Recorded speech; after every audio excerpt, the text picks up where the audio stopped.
I'm Adam Bosch with Wednesday's edition of Record Newswatch. Finances have become so ugly in the city of Newburgh that lawmakers are now considering dissolving the city and making it part of the town of Newburgh. That was the discussion at the city council meeting Tuesday night, where lawmakers struggled to find solutions to their ongoing budget troubles. Newburgh is facing a 41% tax levy hike next year. That means a 69% increase in taxes for homeowners. City Manager Richard Herbeck said the dismal outlook means it's time for Newburgh to decide whether it should be a city anymore. City residents would have to vote on any move to dissolve their government. Town residents would get no vote on the matter. But Town Supervisor Wayne Booth is already contributing his opinion to the discussion. Booth told the Times-Herald Record today that he wants no part of taking over police protection, snow plowing, and all the other services that would come along with a move to dissolve the city. Newburgh has been a city since it was incorporated in 1865, and at the height of its prosperity in the 1950s, Life magazine called it the All-American City. Reporters Megan Murphy and Jeremiah Horrigan will have more on this developing story in tomorrow's Times-Herald Record. Law enforcement officials have filed an arrest warrant for a 63-year-old Rockland County woman who was apparently keeping 3 disabled men inside a Hampton Burke home without heat, running water, or fire and carbon monoxide detectors. Police are looking for Vanessa Sortano, the owner of the home at 2608 Route 207. Sortano lives in Haverstraw and told the village board there last year that she is a social worker. At that same 2009 meeting, Sortano told the village board that she needed a permit to house 4 men and that they had been temporarily moved. The 3 men were taken out of the Hampton Burke home a few weeks ago after someone complained to authorities. Sortano is being sought on 3 charges of endangering the welfare of an incompetent or disabled person. More details will be provided in tomorrow's Times-Herald Record by reporter Keith Goldberg. Meanwhile, 6 Catholic schools in our region could find themselves scrambling for money to stay open next year. On Tuesday, the Archdiocese of New York said it plans to cut funding at St. Joseph's schools in New Windsor, Middletown, and Kingston, Sacred Heart in Highland Falls, St. Thomas of Canterbury and Cornwall-on-Hudson, and St. Augustine in Highland. They were among the 31 pinpointed for cuts by the Church.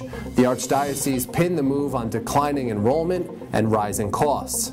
An Archdiocese spokesman told the Times-Herald Record that it's contributing $2.7 million this year to 7 schools in its upper counties, which include Orange, Sullivan, Ulster, Dutchess, and Rockland counties. The elimination of funding, however, might not force the schools to close. Other Catholic schools in our region, including John A. Coleman in Kingston and John S. Burke in Goshen, have gone without money from the Archdiocese. These schools have supported their budgets through fundraising, alumni donations, and tuition. A final decision from the Archdiocese is expected in January.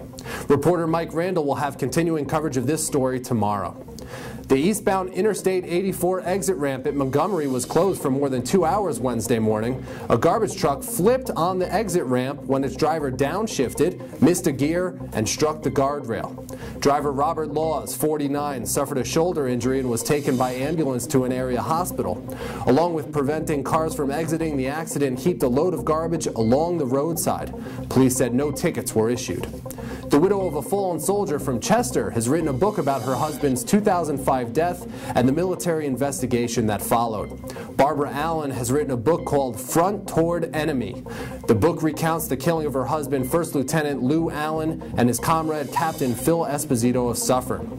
Both men were killed by an explosive device near Esposito's room in Tikrit.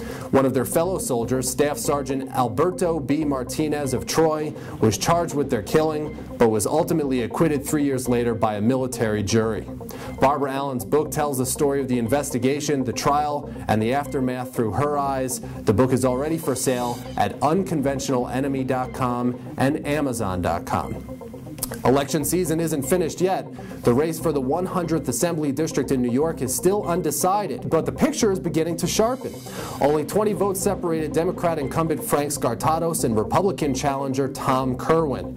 Kerwin held the early lead. On Wednesday, Ulster County began counting absentee ballots, 400 of them, that could swing the race. Still, final results won't be available for weeks. Orange and Dutchess counties, which are also part of the district, will count their absentee ballots next week, and every ballot is being closely scrutinized by lawyers for both sides. More beautiful weather is headed our way. Thursday will be sunny and clear with highs in the mid-50s for most of the region. And we might see a return of some frost Thursday night into Friday morning with temperatures dropping into the low 30s and high 20s. Also, remember, tomorrow is Veterans Day, so be sure to say thanks to the many vets in our communities for their service. For more on all these stories, pick up a copy of the Times-Herald Record tomorrow or visit recordonline.com. We hope to see you right back here tomorrow for the latest headlines on Record Newswatch.